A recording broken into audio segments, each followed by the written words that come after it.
Suicide au Gabon d'un célèbre animateur radio qui réclamait 15 mois d'arriérés de salaire. Marius Pierre Funges était le présentateur d'un programme dominical dénommé Succès du temps passé. Il était journaliste de formation jusqu'à sa retraite. Devant son indéniable talent, Radio Gabon avait dû avoir recours à ses services depuis 2 ans en qualité de collaborateur extérieur. Il aurait rencontré de nombreux problèmes de santé qui, couplés à un manque de ressources, ont conduit à son suicide vendredi. Sans plus attendre, on va aller du côté de Libreville, la capitale gabonaise, pour faire le point sur cette actualité avec notre correspondant Géraud Wilfried Obangomé. Géraud Wilfried, bonjour. On suppose que les journalistes au Gabon sont sous le choc suite à la disparition de Marius Pierre Funges. Le journaliste s'est donc donné la mort vendredi dans les locaux de la radio publique gabonaise. Qui était exactement Pierre-Marie Funges dans son pays ? Marius Pierre Funges était un agent de Radio Gabon, la radio publique du Gabon, comme vous venez de le dire.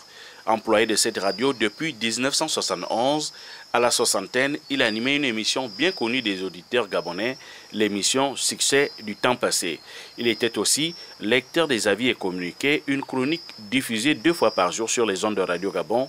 Selon le directeur général du groupe Radio Gabon, Marius Pierre Funges était l'un des agents proposés à la retraite depuis 2015 et il était depuis lors à Radio Gabon en tant que collaborateur extérieur. Revenons, si vous le voulez bien, Géraud Wilfried, sur les circonstances de ce drame. Qu'en sait-on sur les circonstances de son suicide ? Selon les informations relayées par plusieurs médias gabonais, le journaliste se serait donné la mort pour ne pas avoir perçu son salaire depuis 15 mois. Ce sont les équipes du matin qui ont découvert son corps vers 5 heures, pendu aux marches du siège abritant les services de la radio et télévision publique gabonaise.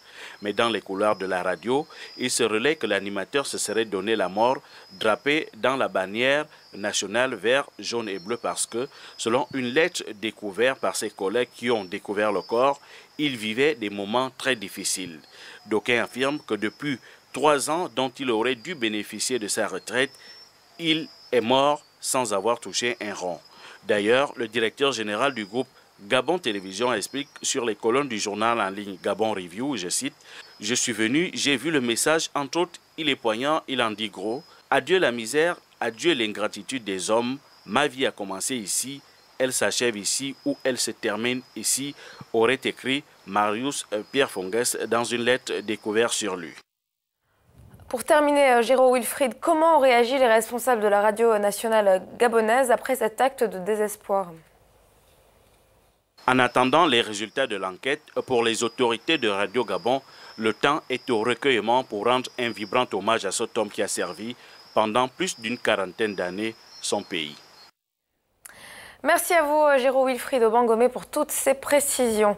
J'ajoute que le suicide de Marius Pierre Funges est intervenu à la veille d'une assemblée générale de la centrale syndicale Cyprocom, dont il était membre. Les questions d'impayés de salaire des agents de la main-d'œuvre non permanente y étaient à l'ordre du jour, a rapporté le média Gabon Actu. Toujours selon ce journal, 35 anciens agents de l'agence gabonaise de presse sont confrontés à une situation similaire dans le pays. Et puis il faut noter que ce lundi 10 septembre marque la journée de la prévention du suicide.